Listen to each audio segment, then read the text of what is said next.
Los avances de la ciencia y de la medicina no dejan de asombrarnos. Ahora en Colombia los bebés podrán ser intervenidos quirúrgicamente dentro del vientre de la madre para corregir deformaciones, es decir, arreglar algunos defectos fetales mediante técnicas poco invasivas para el niño y la mamá. La idea es mejorar el pronóstico de los bebés que son portadores de un defecto congénito. La mayoría de los tratamientos se hace luego del nacimiento, pero por ejemplo, cuando las malformaciones deterioran los órganos durante el embarazo, se podrá hacer una cirugía intrauterina. Pues Camilo Durán se interesó en el tema y habló con dos especialistas, la doctora española Elena Carreras y el médico colombiano Camilo Hernández. Los dos invitados especiales al Congreso Internacional de Laparoscopia Ginecológica que organizó la Clínica del Country en Bogotá. Camilo Durán entra al radar. Doctora Carreras, ¿cuándo hay que operar a un niño dentro del vientre materno y por qué? El tratamiento definitivo de los defectos de los bebés siempre se realiza postnatalmente, pero en los casos más graves se realiza la cirugía previa para que accedan en mejores condiciones al tratamiento definitivo postnatal. O sea, el tratamiento prenatal es un tratamiento paliativo para que no se deteriore su condición y pueda ser reparada definitivamente postnatal. Doctora, ¿por qué razones hay que operar a un niño en el vientre materno y no esperar a que nazca? Porque las malformaciones deterioran los órganos de manera progresiva durante el embarazo. Si nosotros esperamos a tratar cuando nace, ya está demasiado deteriorado. Por esto los operamos antes de nacer para que no se deterioren y lleguen en buen estado al momento del nacimiento. ¿Y en qué momento de la gestación o del embarazo es el ideal para operar? Depende del tipo de alteración. En general, entre los 4 y los 5 meses. ¿Cómo hace una madre para saber que su hijo tiene un problema congénito? La técnica que sirve para diagnosticar las alteraciones es la ecografía. No hay técnica mejor, ni siquiera la resonancia.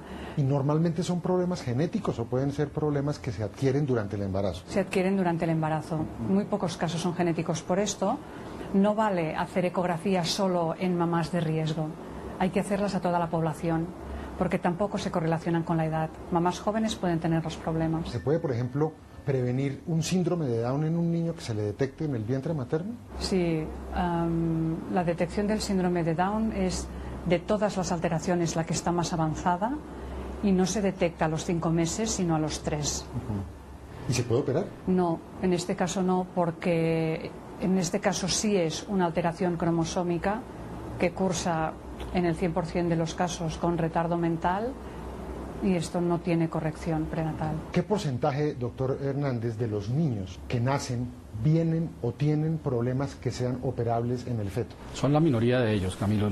Definitivamente la incidencia de malformaciones fetales en la población general está más o menos bien establecida, aunque varía un poco dependiendo de un país a otro, pero en general se sitúa entre un 3 a un 5%, es la incidencia general de malformaciones. Estamos hablando que de cada 100 niños que nacen, 3 a 5, incluso hasta un 7%, pueden tener algún tipo de malformación, bien sea menor o mayor.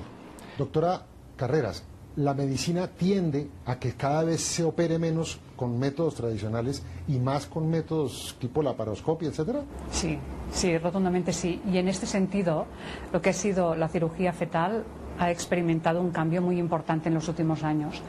De hecho, las primeras intervenciones se hicieron alrededor de los años 80 en Estados Unidos y la filosofía era como hacer una cesárea a la madre, para que lo entiendan, hacer una cesárea, sacar al feto, operarlo y volverlo a colocar dentro, volver a coser.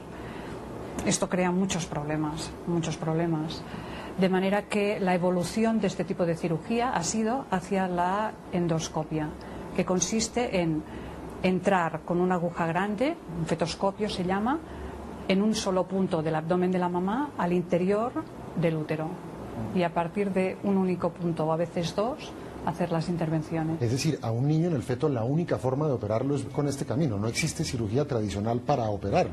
En algunos defectos, como los defectos de tubo neural, se sigue utilizando, pero está muy cuestionada su utilización y hay grandes estudios ahora en marcha para ver si realmente vale la pena operarlos o no. Doctor Hernández, en el caso, por ejemplo, de mellizos o de trillizos, ¿operar a uno de ellos afecta a los otros dos? Correcto, es definitivamente hoy por hoy probablemente aproximación de cirugía intrauterina que tiene mayor éxito y es la mayor indicación hoy por hoy de cirugía intrauterina en los casos en que existe transfusión de un gemelo al otro.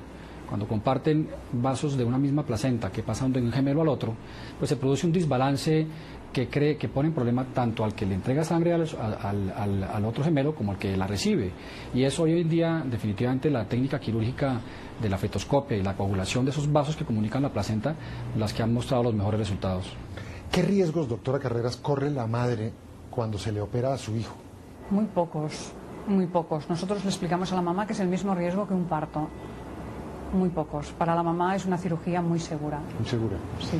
¿Cómo estamos en Colombia en materia de cirugía fetal? Es decir, ¿hemos ya hecho operaciones dentro de la madre? Sí, existen grupos individuales que trabajan en forma aislada que han logrado tener algunas aproximaciones en casos muy seleccionados con porcentajes de éxito que varían mucho, porque en esto sí hay que ser muy claros.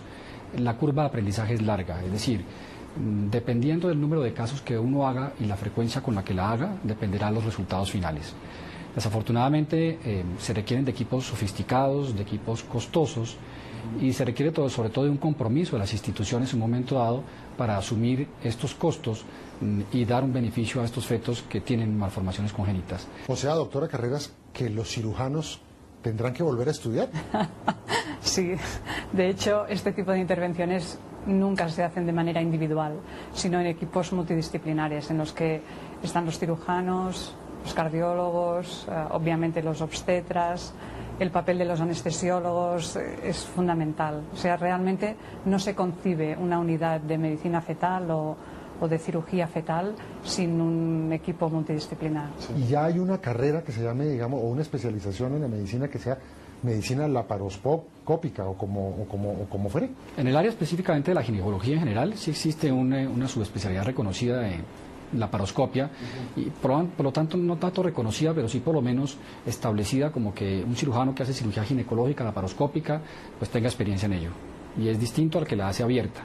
En el caso de la medicina fetal sí que es más importante, o sea, hay que tener una trayectoria y una especialización formal, un entrenamiento formal y riguroso antes de acceder a un medio ambiente intrauterino para intentar no someter el feto a un mayor daño que el que ya tiene por su malformación. O sea que no es comparable, siempre es mejor una cirugía por laparoscopia que general. No hay casos donde sea mejor la cirugía tradicional. En el caso del feto como tal, no. Nunca. Está demostrado que la cirugía abierta conlleva mayores riesgos para la madre y para el feto, y los resultados no fueron satisfactorios, y esa es la razón por la cual se dio un paso al lado y se le dio la opción a la medicina, a la cirugía fetal fetoscópica con instrumentos muy delgados del calibre de un lápiz que permitirían disminuir el riesgo de complicaciones para la madre, pero abordar a los fetos de una manera mucho menos invasiva para ellos. Pues doctora Carreras, muchas gracias por compartir con nosotros todos sus conocimientos. Muchas gracias a usted. Camilo, muchas gracias. No, Camilo, usted es muy amable.